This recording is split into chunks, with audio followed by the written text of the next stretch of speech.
आसाम में शहरियत कानून के खिलाफ ऑल आसाम स्टूडेंट यूनियन का मुजाहरा जारी है। आइंदा दिनों में एहतजाज में शिद्दत आ सकती है क्योंकि वजीर आजम नरेंद्र मोदी 23 जबकि वजीर दाखिला अमित शाह 24 जनवरी को आसाम का दौरा करेंगे।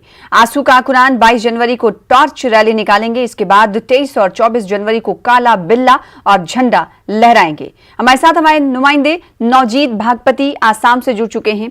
आसाम में इस हवाले से आसाम स्टूडेंट्स यूनियन का मुजाहरा जारी है और अपने इस प्रोटेस्ट को तेज करने की भी बात उन्होंने कह दी है।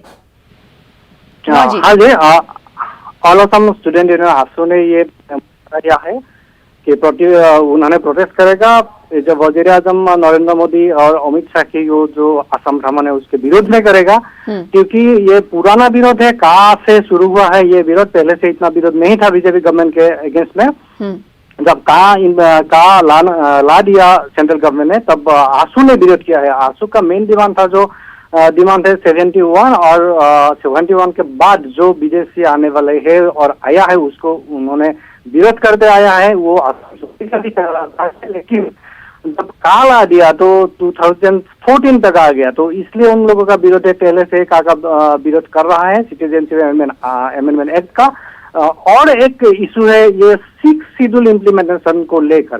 जो आसाम में कब में 6 शेड्यूल है, 6 शेड्यूल को इम्प्लीमेंटेशन करने का जो वादा किया था सेंट्रल गवर्नमेंट ने, अभी तक फुलफिल नहीं किया उन लोगों ने। तो इसलिए इसके विरोध में भी ये लोग ये आसू मेनली आसू का डिमांड है कि 6 शेड्यूल इम्प्लीमेंट किया जाए।